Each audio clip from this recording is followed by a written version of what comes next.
Okay, so here is the dash cam system that I have chosen for my Toyota 86. It's a brand new model from Thinkware. It is the U1000 2-channel camera. It's a pretty cool camera. I can't wait to try it out. And in fact, I can't wait to show you guys right now what this camera's like. There are two parts here, the camera and the lithium-ion battery. And I'm going to explain a bit more about that soon. But for now, let's check out the camera. Dash cams are a pretty big thing in Australia. I don't know if they are where you're from. If you're from Australia, they're probably a pretty big thing as well. But you know, other countries, Russia, I heard they're big there. They like them in the UK as well. Lots of passive-aggressive motoring like there is in Australia. So good on you guys. So here it is. This is the Thinkware U1000 2-channel. I have got the 128 gig version, which means this comes with a 128 gig micro SD card. This is quite a cool camera. It can do 4K ultra high def recording at 30 frames a second on the front camera and 2K UHD recording on the rear camera. So both of them are higher than your normal 1080 high def, which is really cool. As with a lot of other Thinkware cameras, it also has a bunch of safety features. So you've got things like speed camera alerts, safety alerts, lane departure alerts, collision warning alerts, and so on and so forth. You've got GPS location and speed recording if you so desire. It has got Thinkware cloud connectivity, so it can upload footage to the cloud. It's got parking recording, so it can keep an eye on your car while you're parked, and if there's an incident, it can record that, which is something that people tend to look for a lot these days, really, for a camera to keep an eye on their car while they're not near it, as well as while they're driving. And of course, it's got things like app connectivity through Wi-Fi and an Android or iOS app so that you can review footage, download it, and change settings all from the app on your phone. It's also got something that Thinkware is known for, which is Super Night Vision 2.0, which is a fantastic way to get better detail and more sensitivity in night recording, which is a difficult time of day to get good footage. You know what, I could read the box out loud to you, but it's a dash cam and it's got lots of features and you can find them out on the internet. So let's just get into it and have a look.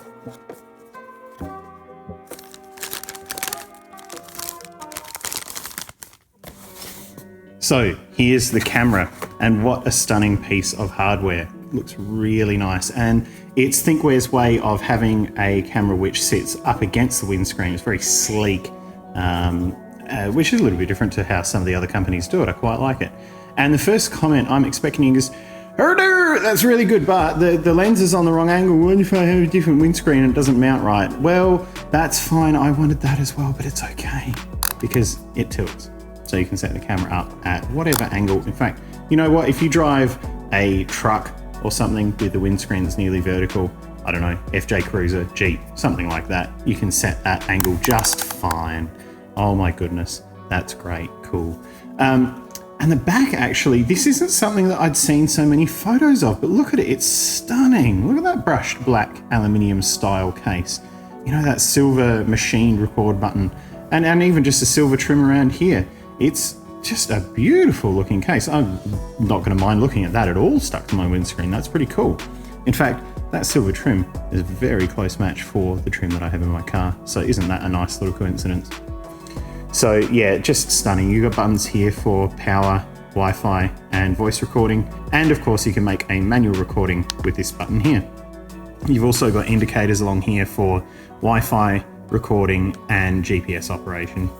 And along here, that's where the 128 gig micro SD card goes in, and the microphone for sound recording. If you really do want to record conversations with people, if you have an argument and want to prove yourself right later on. And on this side are all the connections. So they've got their power input as well as V in. So that is for the rear camera connection. What a stunning little camera. And you know what? That's my hand. It's really quite a small camera. It's yeah, beautiful. I really like that. Okay, so if we delve in here a little bit further, we get some documentation. A memory card. That's fairly important. It can't record footage without that. We've got the obligatory hardwire cable. And we've got a circular polarizing filter, and that's pretty cool because that's normally an optional extra on a lot of cameras. That helps to reduce glare, especially from the reflections of the dashboard. So that's pretty cool. Circular polarizing filter, including a bunch of instructions on how to fit that. You've got the cable for the rear camera. You've got the mount to stick it to the windscreen, which the camera can unhook from, so you can remove it if need be, and a spare pad for that. You've got a USB card reader, so if you want to be old and take the card out of your camera and put it in the computer, this will facilitate it. If you need to know what a computer is, consult your grandchildren. Some cable clips, good on you. And the rear camera. This is, of course, 50% of a 2-channel camera system. And this is actually pretty similar in appearance to the rest of Thinkware's rear cameras. And you've got an adjustable angle and all of that, and the video output there, so that connects to your front camera. So that's pretty cool. Okay, so if you've ever purchased a dash cam before, you might notice that there is something not included in this kit compared to a lot of dash cams you see, and that is a cigarette lighter plug. And that is because if you're using the cigarette lighter plug to power your camera and you're dangling wires all over your car, you are not doing it right, especially with a quality dash cam like this. This is why we have the Hardwired cable. This takes permanent power as well as accessories power and earth, and that sends it straight up to your camera, so you can wire this thing properly. You don't have to take up your cigarette lighter socket, and you don't have to have wires dangling everywhere. So there is one more accessory that is worth showing you, and that is the battery.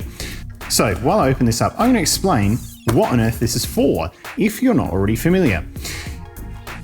So a lot of dash cams can continue recording while the car is parked. It's known as parking mode, and it allows you to record anything that might happen to your car while you're not near it. So if you're at a shopping center and someone opens their door and hits your car or something annoying like that, you have got recorded evidence of that. Same thing if you're parked on the street, someone does a drive-by, scrapes your car, hits your mirror, something absolutely infuriating like that happens, your camera is going to keep recording. But the way that normally happens is that your hardwire cable continues drawing power from your car battery to run the camera.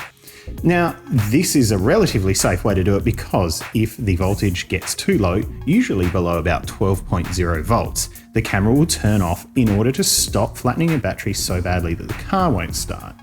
And that often is a reasonably good solution, but there's a few reasons it's not a perfect idea. First of all, it's really hard on your car battery. It's a constant slow discharge. You've got to recharge the car battery, then it draws it down again next time you're parked. If you're not driving very far in particular, you're not getting a great chance to recharge your car battery. Second of all, in a lot of cars, it just doesn't work very well because in a lot of more modern fuel efficient cars, the resting voltage of the battery is not very high in the first place. Sometimes it's only 12.2 or 12.3 volts, and it doesn't take very long, especially if your battery's not brand new, to get to a point where the camera shuts down, and you don't get to record much footage that way. So, while it works, there's a better way to do it, and it is this battery.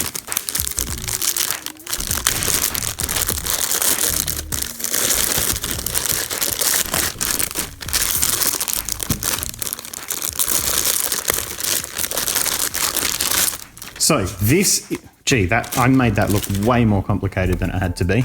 That is my style. So this is Thinkware's Ivolt Mini. This is a lithium-ion battery pack which is designed specifically to run your dash cam while your car is parked and charge very, very quickly when the car is running. That is the beauty of lithium-ion. It can be charged very quickly and it can run accessories for a very long time when your car is not running. So this comes with a couple of accessories. First of all, a set of fuse taps to connect it to the fuse panel in your car. And that is, of course, one of the least invasive ways to make a power connection. It's not permanent, it also doesn't cut or harm any wiring, and it doesn't affect other circuits in the car when you do it correctly.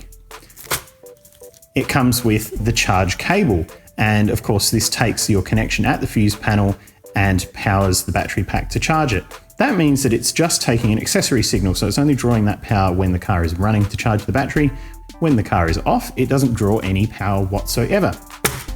And you've got your power output, so that plugs into the battery, and you get connections here to connect to your hardwire cable. Brilliant. Okay. So this thing is pretty large, and where do we mount it? Well, normally it's easiest to mount it under the seat. And I think that's what I'm going to be doing in my car, although as always, I'm going to check that that is the best location before I do. But that is the Ivolt Mini. That is the battery pack that I'm going to use to power this camera while I'm parked.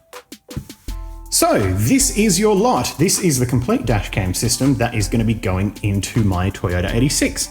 I'm going to be installing this properly, of course, and I'm going to take you along for it. So I'm going to prepare this system and we're going to put it in the car. Let's do it.